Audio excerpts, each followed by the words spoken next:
जो झुकना नहीं जानता, जो टूटता भी नहीं, वो बस घिसता रहता है। पहाड़ के नीचे एक नदी थी, छोटी लेकिन जीवित। और उस नदी के बीचों बीच एक पत्थर था, बड़ा गहरा काला। वो पत्थर वहां इतने सालों से था कि खुद उसे भी याद नहीं था कि वो वहां कब आया था। नदी उसके चारों तरफ बहती थी हमेशा से, पत्थर के आगे पीछे दाएं बाएं। लेकिन पत्थर को लगता था नदी उससे डरती है। वो सोचता था, देखो सारा पानी मुझे रास्ता देता है, मैं कितना शक्तिशाली हूँ। उस नदी के किनारे एक बूढ़ा मछुआरा रहता था, रमेसर। वो हर सुबह उस पत्थर के पास आता था, उसके ऊपर बैठता था, अपनी मछली पकड़ता था और चला जाता था। एक दिन उसका पोता छोटा रोहन उसके साथ आया। बच्चे की नज़र उस पत्थर पर पड़ी।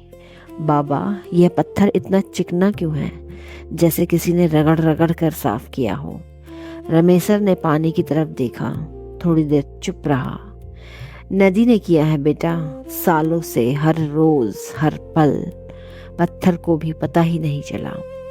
रोहन ने फिर पूछा, तो क्या नदी पत्थर से लड़ रही थी? रमेसर मुस्कुराए, नहीं, नदी को पत्थर से कोई दुश्मनी नहीं थी, वो तो बस बहती रही।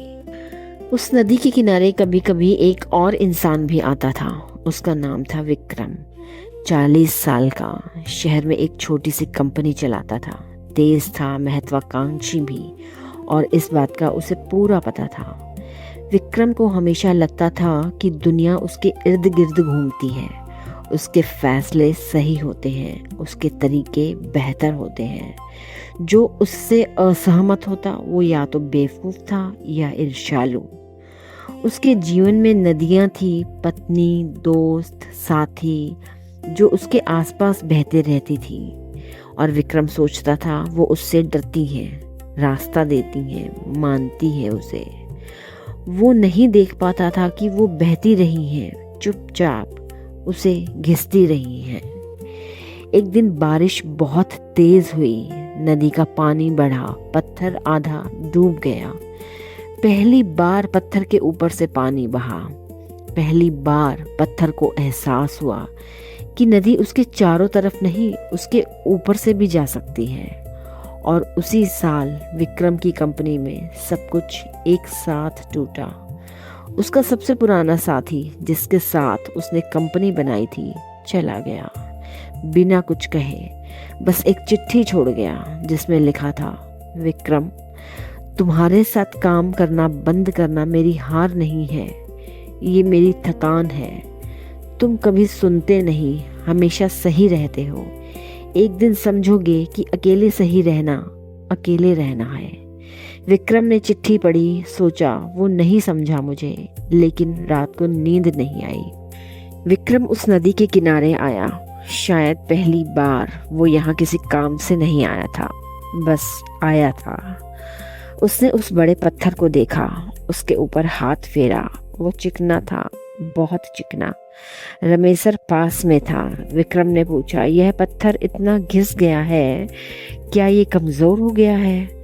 नहीं, रमेसर ने कहा, पत्थर उतना ही मजबूत है जितना पहले था, बस उसके कोने गोल हो गए हैं।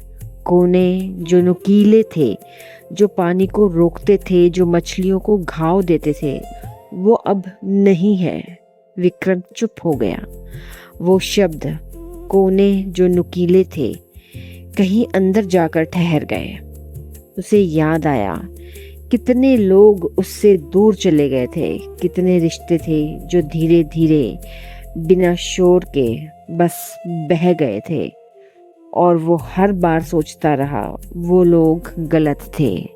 लेकिन आज पहली बार उसने सोचा, अगर हर बार दूसरे ही गलत निकले तो क्या एक बार खुद से पूछना चाहिए कि मेरे कोने कितने नुकीले हैं। नदी उस दिन भी बह रही थी, वैसे ही शांत। पत्थर उस दिन भी वही था, लेकिन थोड़ा और गोल। नदी ने पत्थर से कभी नहीं कहा तुम गलत हो।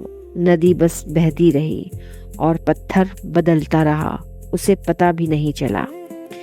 विक्रम ने उस शाम अपने साथी को फोन किया। रिंग गई, फिर कट गई। उसने मैसेज किया, सिर्फ इतना, शायद तुम सही थे। जवाब नहीं आया। शायद आएगा, शायद नहीं। लेकिन नदी में उस शाम पत्थर के पास पानी थोड़ा और गहरा था, थोड़ा और साफ। समय किसी को सजा नहीं देता, वो बस बहता रहता है। जो झुक जाते हैं वो नदी बन जाते हैं, और जो अकड़े रहते हैं वो पत्थर। दोनों घिसते हैं, फर्क सिर्फ इतना है, एक को पता होता है, एक को नहीं।